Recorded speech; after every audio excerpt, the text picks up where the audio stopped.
우리가 나눌 말씀은요, 이사야 6장 8절 말씀입니다.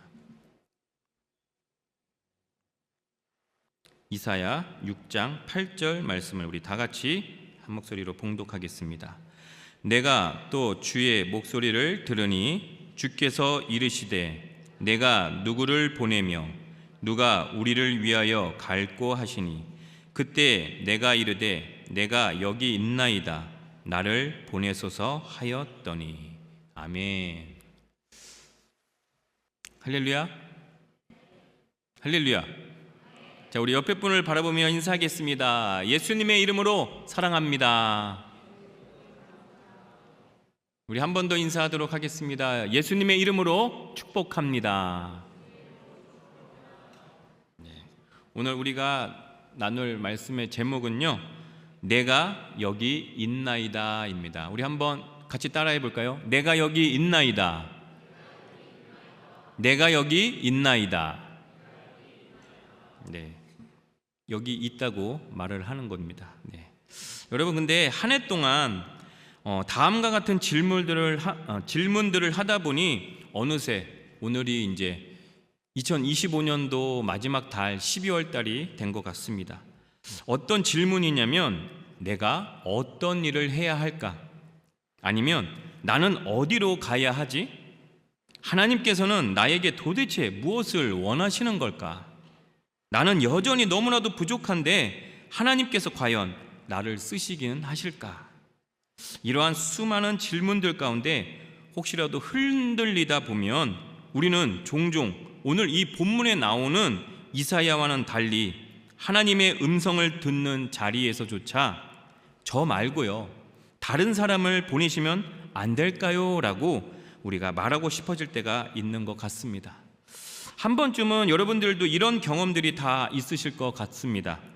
저 같은 경우 저희 부모님, 그러니까 저희 어머님의 심부름을 하고 오면은 반드시 큰 보상이 오는 것을 알면서도 저 같은 경우에 저희 어머니가 이렇게 이야기하거든요. 누가 갈래? 그러니까 이제 저한테는 저희 위에 형이 한 명 있어요. 그러니까 형하고 저한테 물어보시는 거예요. 누가 갈래? 그러니까 심부름을 누가 할 건지. 그래서 저는 바로 이야기합니다. 형이 간대요. 라면서 먼저 선수를 치고 있었습니다. 언제나. 그런데 저희 어머니는 저를 너무 잘 아셔가지고 반드시 저를 꼭 시키시고 싶으신 마음에 제가 대답할 때까지 누가 갈래? 누가 갈래? 이렇게 물어보셨어요. 그런데 마지못해 저도 이제 저희 어머니한테 이렇게 말씀을 드렸던 것 같습니다. 제가 갈게요 라고 이렇게 마지못해 이야기하면 저희 어머니가 그럴래 하시면서 사실 너무 좋아하셨던 모습이 또 지금도 눈에 선한 것 같습니다. 근데 오늘 본문에서 하나님께서도 다음과 같이 말씀을 하십니다. 내가 누구를 보내며 누가 우리를 위해 갈까라고요. 여러분, 하나님의 이 질문은 결코 사람의 수가 부족해서 물어보시는 것이 아니라는 것이죠. 하나님의 마음을 품고 세상을 살릴 사람을 찾으시는 하나님의 음성인 것입니다. 이사야는 그 음성 앞에서 이렇게 대답을 한 것입니다. 내가 여기 있나이다 나를 보내소서라고 반응을 한 것입니다. 이 시간 우리는 하나님께서 어떻게 이사야를 부르셨는지와 왜 그러니까 하나님의 말씀에 반응하는 사람이 왜 쓰임을 받는지, 그리고 오늘 우리 청년들과 우리 성도님들에게 하나님께서는 어떠한 부르심의 방식으로 오시는지를 하나씩 살펴보기를 원합니다. 먼저 첫 번째로 부르심은 하나님을 보는 자리에서부터 시작이 되는 것입니다. 오늘 본문에 있는 이사야 6장은 야훼를 보았다라는 고백으로 시작이 됩니다. 이사야 6장 1절은 이렇게 말합니다. 우시야 왕이 죽던 해에 내가 본즉 주께서 높이 들린 보좌에 앉으셨는데 그의 옷자락은 성전에 가득하였고. 아멘. 여기서의 보좌, 히브리어로는 키세라고 쓰여져 있는데요, 여기서의 이 키세는 권세와 통치를 상징하는 단어인 것입니다. 즉 이사야는 흔들리는 세상 속에서도 하나님께서는 여전히 통치자이시며 주권자이심을 본 것입니다. 그 당시의 시대적 배경을 이야기해 보면 이렇습니다. 52년 동안 나라를 다스렸던 우시야 왕, 남유다 왕이 죽음을 맞게 된 것입니다. 그래서 남유다에게는 국가적 충격이 있었습니다. 그런 그때 이사야는 성전에서 하나님을 본 것이에요. 그때 스랍들이 날아다니며 외칩니다. 이사야 6장 3절에 이렇게 나와 있는데요. 서로 불러 이르되 거룩하다 거룩하다 거룩하다 만군의 야훼여 그의 영광이 온 땅에 충만하도다 하더라. 아멘. 여기에서 거룩하다, 히브리어로 카도시라고 쓰여집니다. 카도시는 어떠한 뜻을 가지고 있냐? 구별된, 비교할 대상이 완전히 다른 것을 뜻하는 것입니다. 즉 하나님은 어떠한 인간의 왕과도 비교할 수 없는 절대적 존재로 표현이 되어 있는 것입니다. 그러므로 여러분, 부르심은 능력이 아니라 관점의 변화에서 시작이 되는 것입니다. 그러니까 우리에게 있어서 하나님을 보는 순간 세상을 보는 눈이 달라지게 되는 것입니다. 우시야 왕이 죽었어도 하나님께서는 보좌에 바로 그 자리에 계속 계시듯이 여러분의 그 어떠한 것이 불확실하더라도 하나님께서 함께 하신다는 것을 반드시 믿으시길 바랍니다. 그리고 내 주위의 관계가 흔들리고 내 미래가 불투명하더라도 하나님께서는 여전히 여러분들을, 그리고 이 시간 이 자리에 우리와 함께 하시며 우리를 인도해 주신다는 것을 믿으시길 바랍니다. 부르심은 내가 무엇이 될지 고민하는 자리에서 시작되는 것이 아니라 하나님께서 누구신지를 내가 바라보는 자리에서 시작이 되는 것이 바로 부르심인 것입니다. 그리고 하나님을 보는 사람만이 하나님의 또한 음성을 들을 수가 있게 되는 것입니다. 우리는 늘 부르심에 대해 이렇게 묻곤 합니다. 하나님, 제 사명이 뭐예요? 하나님은 저한테 뭘 하라고 하시는지요? 그런데 여러분, 하나님을 보면요, 사명이 들리게 됩니다. 왜냐하면 사명은 해야 할 일들의 목록이 아니라 하나님의 마음이기 때문입니다. 하나님의 존재를 깊이 경험한 사람, 특히 예배에서 경험을 한 사람이 있는 것이고, 또한 기도를 통해 하나님을 경험한 사람이 있는 것이고, 하나님의 말씀 앞에서 경험을 한 사람, 하나님의 임재를 체험한 사람만이 하나님의 마음을 느끼며 하나님의 음성을 들을 수가 있는 것입니다. 그래서 하나님을 보게 되면 나를 향한 부르심도 반드시 선명해진다는 것입니다. 이사야 선지자는 성전에서 하나님을 보았습니다. 그러자 이전까지는 보이지 않던 세상이 그에게 보여졌던 것입니다. 어떠한 것들이 이사야 선지자에게 보여졌냐면 죄로 아파하는 이스라엘 백성들이 보인 겁니다. 너무나도 타락한 남유다의 정치가 보여지게 된 것입니다. 그리고 영적으로 기근 상태인 공동체의 모습들과 하나님을 떠난 나라, 바로 지금의 남유다의 현실을 보게 된 것입니다. 여러분, 하나님을 보는 사람은 세상을 보게 될 것이고, 세상을 보게 되는 순간 부르심이 들리기 시작하고 그 부르심이 선명해진다는 것을 믿으시길 바랍니다. 믿으시길 바랍니다. 아멘. 혹시 지금 다 저를 안 보고 다른 데 보고 계시는 건 아니죠? 얼굴은 다 저를 보고 있는 것 같은데, 네, 알겠습니다. 계속해서 말씀을 하겠습니다. 그런데 성경에 나오는 사무엘 선지자에 대해서 이야기를 하고 싶습니다. 사무엘 선지자는요, 새벽 성막에서 잔잔한 하나님의 음성을 들었습니다. 하나님을 깊이 경험한 바로 그 순간 그의 부르심도 시작이 된 것입니다. 사무엘상 3장 10절 말씀에 이렇게 나와 있는데 우리 한번 다 같이 읽어보도록 하겠습니다. 야훼께서 임하여 서서 전과 같이 사무엘아 사무엘아 부르시는지라. 사무엘이 이르되 말씀하옵소서, 주의 종이 듣겠나이다 하니. 아멘. 사무엘은 어린 소년이었지만 그의 듣겠습니다라는 반응 하나가 이스라엘 역사를 뒤집었습니다. 하나님을 본 사람만이 하나님의 음성을 듣는 것입니다. 여러분, 부르심은 준비되었기 때문에 오는 것이 아니라 하나님을 본 사람에게 자연스럽게 흘러오게 되는 것입니다. 그래서 하나님을 보게 되면 하나님의 마음이 들리게 되는 것이고, 그 마음이 들리게 되면 나를 보내소서라는 고백이 자연스럽게 흘러나올 수가 있게 되는 것입니다. 이 고백을 하나님께로만 올려드리며 나아가시는 여러분들이 되시길 주님의 이름으로 축원드립니다. 두 번째로, 부르심에 반응하려면 먼저 나 자신과 마주서야 합니다. 이사야가 하나님의 영광을 본 다음에 제일 먼저 한 말이 이렇습니다. 이사야 6장 5절 말씀입니다. 그때 내가 말하되 화로다 나여 망하게 되었도다. 나는 입술이 부정한 사람이요 나는 입술이 부정한 백성 중에 거주하면서 만군의 야훼신 왕을 베었음이로다 하였더라. 아멘. 근데 여러분, 여기서 화로다라는 표현은 히브리어로 오이라고 쓰여졌습니다. 이 표현은 어떤 표현이냐면 탄식을 뜻하는 표현입니다.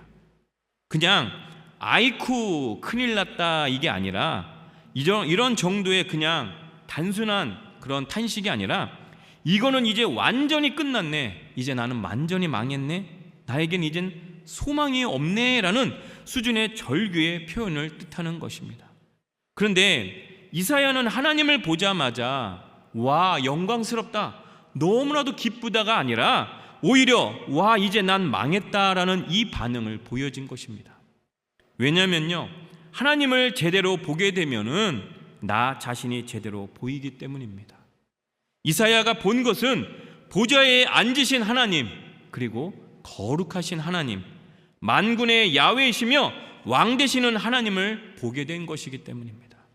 그 압도적인 거룩 앞에서 이사야에게 가장 선명해진 건 세상의 문제가 아니라 바로 자기 자신이었습니다.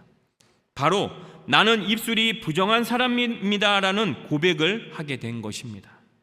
여기서 부정하다라는 말은 히브리어로 타메로 쓰였습니다. 이 타메는 어떠한 뜻을 가지고 있냐?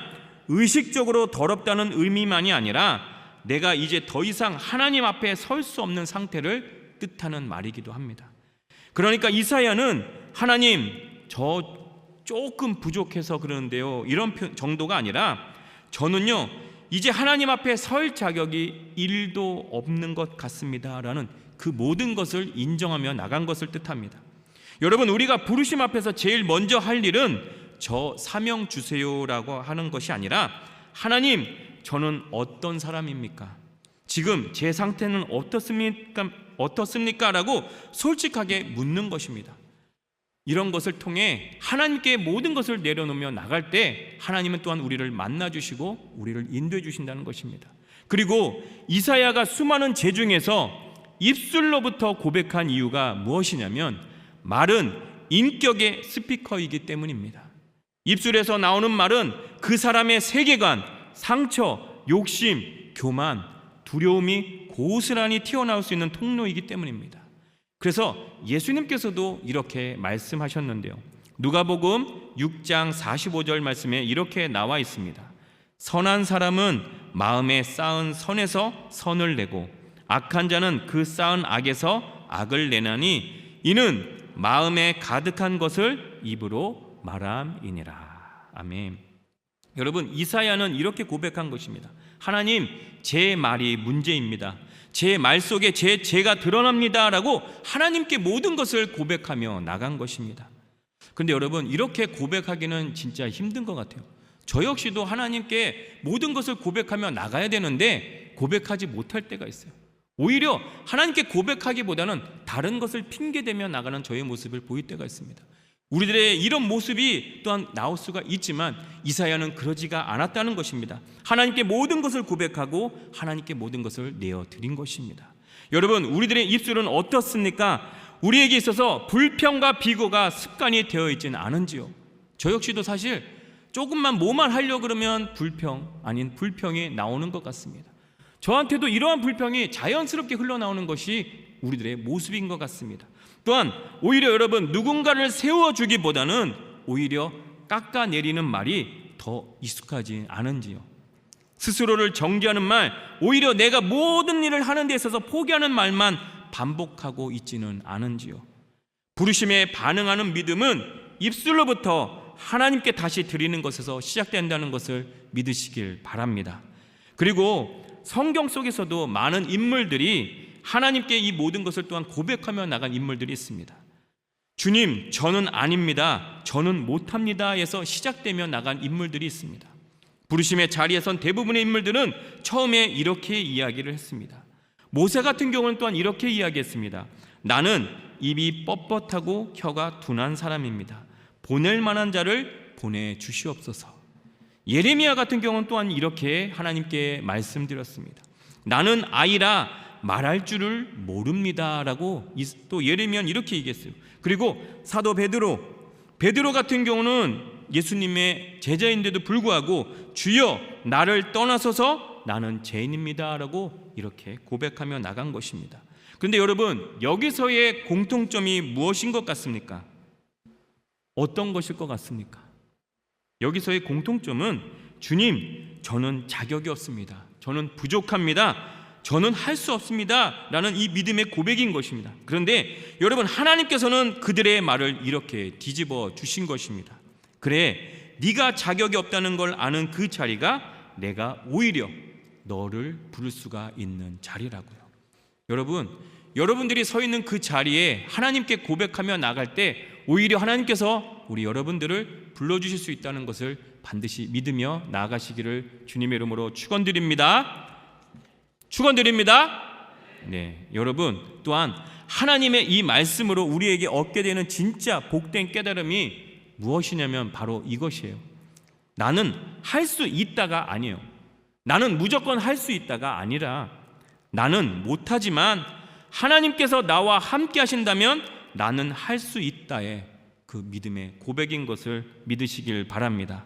제가 어느 한 형제의 이야기를 하나 들려드릴게요. 이 형제가 그래도 청년부에 다니고 있었는데 우리 교회 청년부가 아니라 어디 청년부의 형제라고 하는데 이 형제가 회사를 다니면서 엄청난 프로젝트를 맡게 됐다고 합니다. 그런데 그 프로젝트 앞에서 도망치고 싶었던 이야기라고 합니다.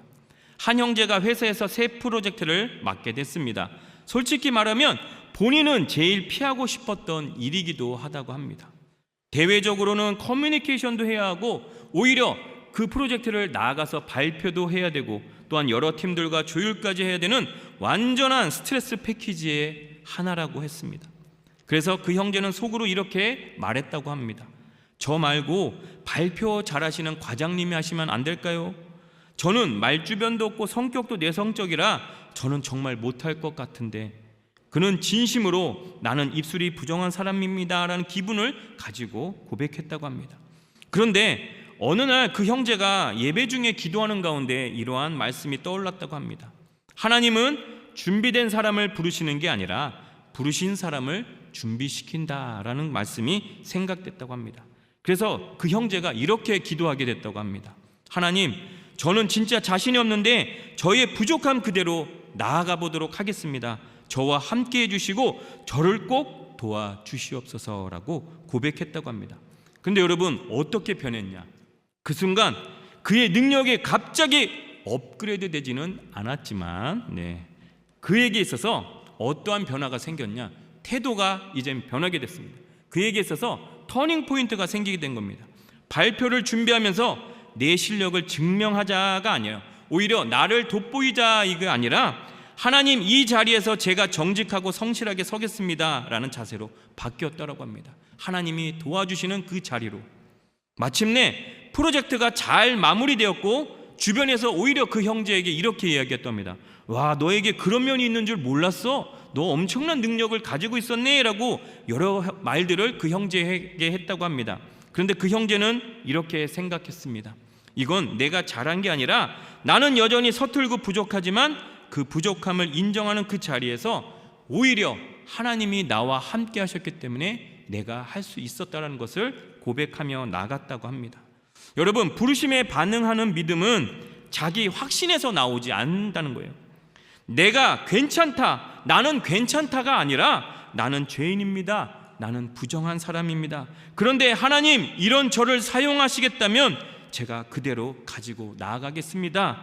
바로 이 고백이 있을 때 바로 하나님께서는 다음 단계를 열게 해주신다는 겁니다.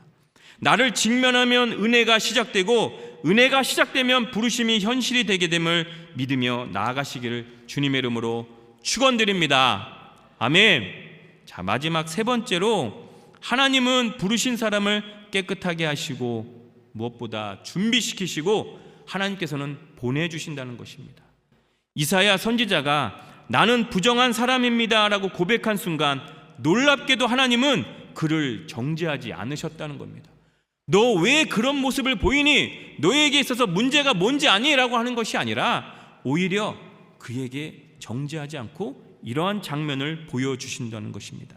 이사야 6장 6절에서 7절 말씀입니다. 우리 다 같이 한 목소리로 봉독해 보도록 하겠습니다.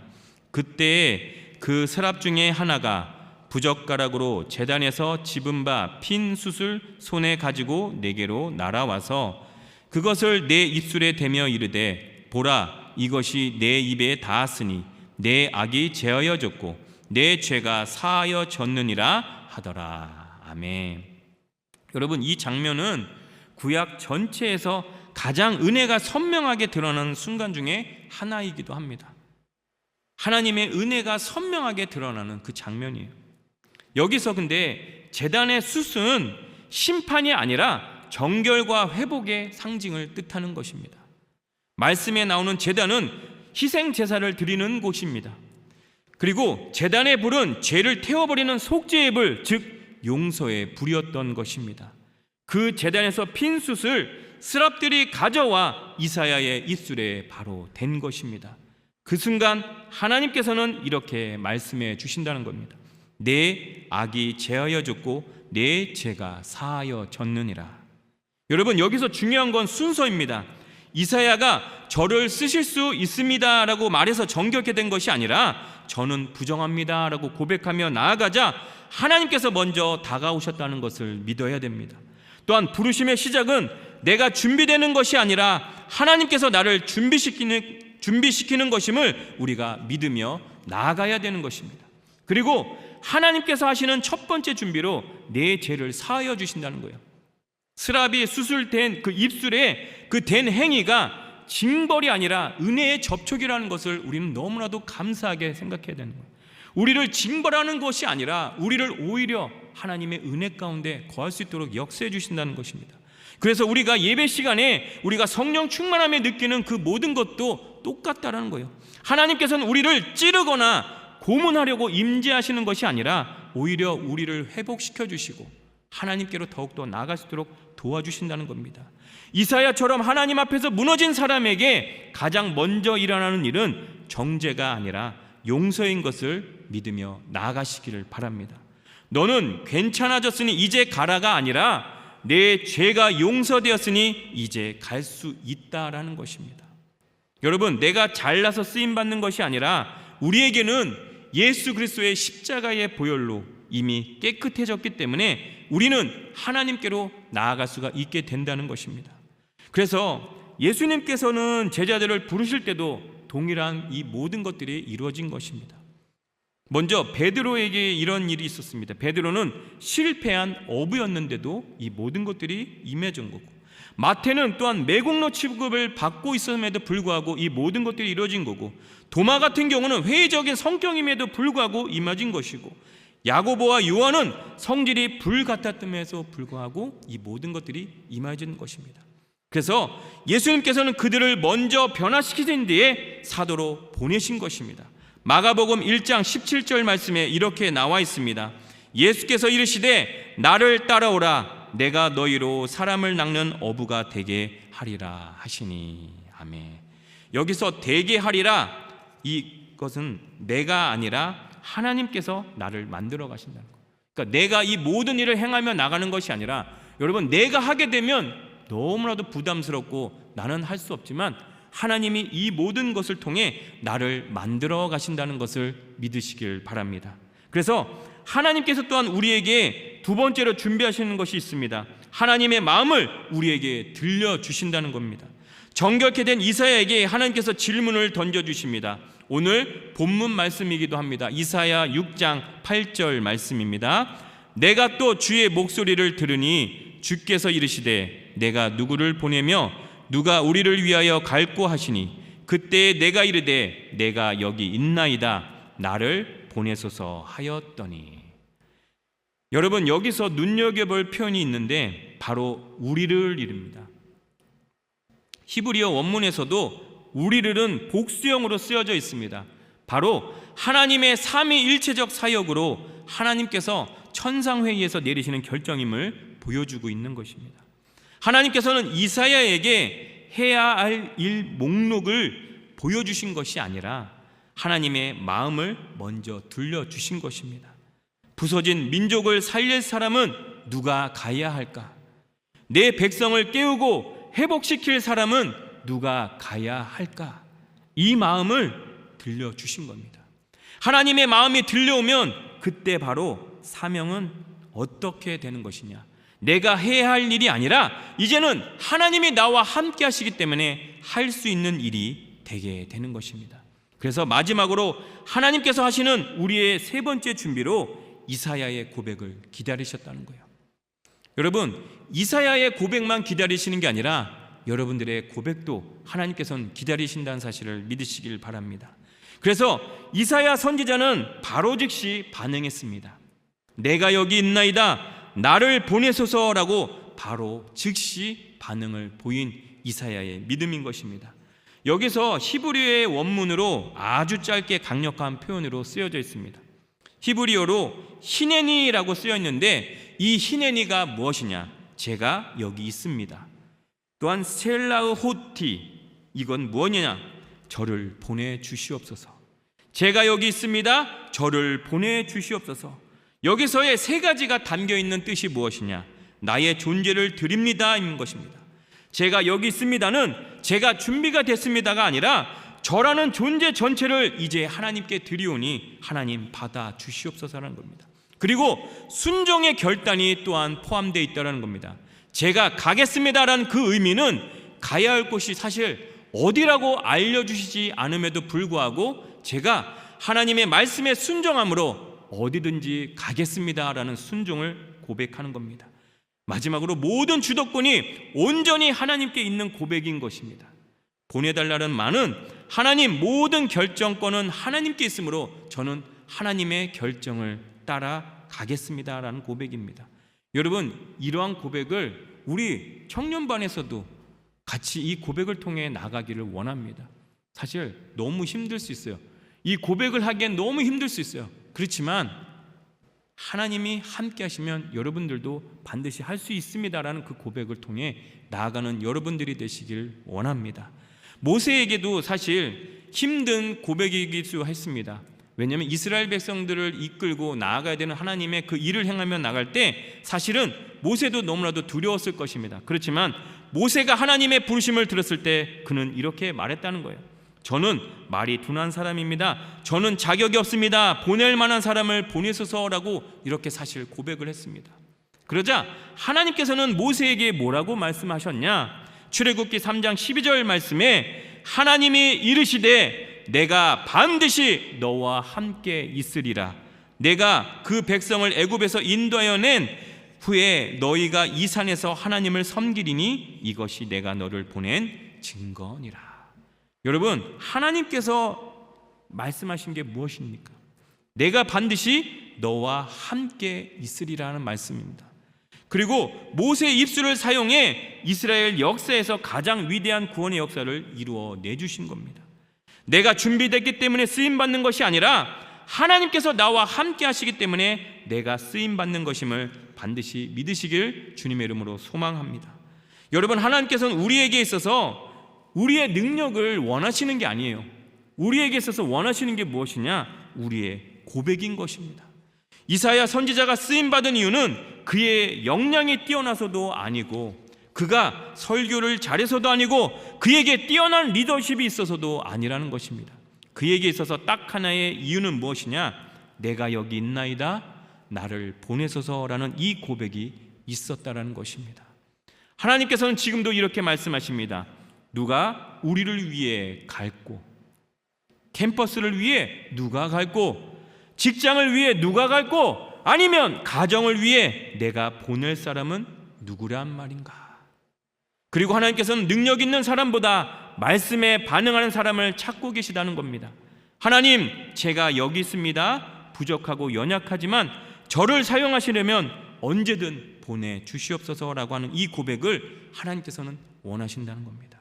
그 순간 하나님께서는 여러분들의 삶에 새로운 길을 열어주신다는 사실을 반드시 믿으시길 주님의 이름으로 축원드립니다. 오늘 이 주일 4부 성찬 예배 가운데 우리 일산순복 영성교회 청년대학부 형제 자매님들과 또한 우리 성도님들에게 있어서 이사야의 고백이 여러분들의 고백이 될 때 받게 되시는 하나님의 은혜와 축복이 언제나 가득하시기를 주님의 이름으로 축원드립니다. 아멘.